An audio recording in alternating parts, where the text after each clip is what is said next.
क्या बृहस्पति के चंद्रमा पर जीवन मौजूद है? नासा के जूनो अंतरिक्ष यान ने रहस्य से उठाया पर्दा। नासा ने बृहस्पति के चंद्रमा यूरोपा को लेकर बड़ा खुलासा किया है। नासा के जूनो स्पेसक्राफ्ट से मिले डेटा के आधार पर बताया गया है कि यूरोपा पर जीवन की संभावनाएं बड़ी कम हैं। इस उपग्रह पर ऑक्सीजन बहुत कम उपलब्ध है। हालांकि इसकी सतह के नीचे पानी मौजूद है। बृहस्पति ग्रह के सबसे बड़े चंद्रमाओं में से एक यूरोपा को लेकर नासा ने बड़ा खुलासा किया है। अब तक यह उम्मीद जताई जा रही थी कि इस उपग्रह पर पृथ्वी की तरह जीवन मौजूद हो सकता है। इसका प्रमुख कारण यूरोपा के सतह पर पानी और ऑक्सीजन की उपस्थिति को माना गया था। अब पता चला है कि यूरोपा जीवन को बनाए रखने के लिए अपर्याप्त ऑक्सीजन का उत्पादन करता है। बृहस्पति की परिक्रमा करने वाले नासा के जूनो अंतरिक्ष यान के हालिया आंकड़ों से पता चलता है कि अगर इस चंद्रमा में कुछ छिपा है तो उसमें ऑक्सीजन की कमी हो सकती है। साइंस जर्नल नेचर एस्ट्रोनॉमी में प्रकाशित यह खोज सितंबर 2022 में बृहस्पति की परिक्रमा करते हुए नासा के जूनो अंतरिक्ष यान से भेजे गए डेटा के विश्लेषण पर आधारित थी। यूरोपा पर ऑक्सीजन की भारी कमी। प्रिंसटन यूनिवर्सिटी में जेमी सजाले और उनकी शोध टीम ने निष्कर्ष निकाला कि चंद्रमा की सतह प्रचुर मात्रा में हाइड्रोजन छोड़ती है, लेकिन यह प्रति सेकंड केवल 18 किलोग्राम ऑक्सीजन पैदा करती है।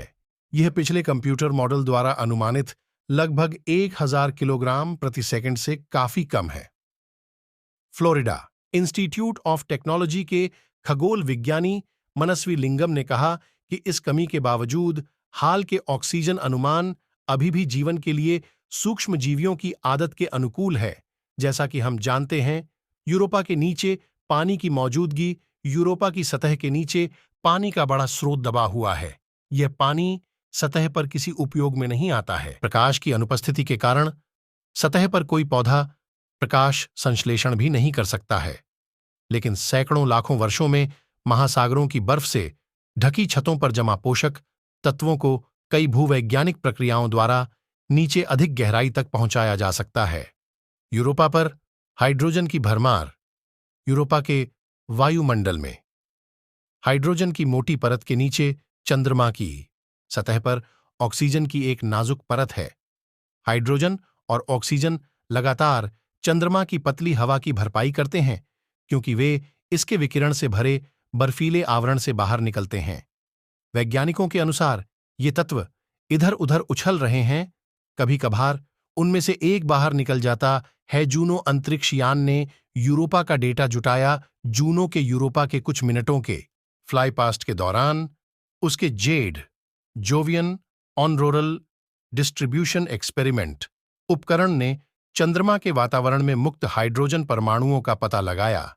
इसने अपने छोटे से मार्ग के दौरान 100 मिलियन परमाणुओं की गणना की। प्रिंसटन की टीम ने रिवर्स इंजीनियरिंग की कि चंद्रमा की सतह पर कितने ऑक्सीजन का नुकसान होता है और फिर इससे पैदा होने वाली ऑक्सीजन की मात्रा निर्धारित की गई।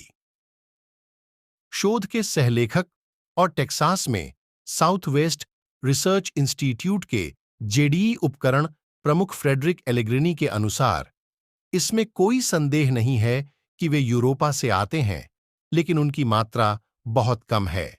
लाइक और सब्सक्राइब करें हमारे चैनल के हिस्ट्री द वर्ल्ड को।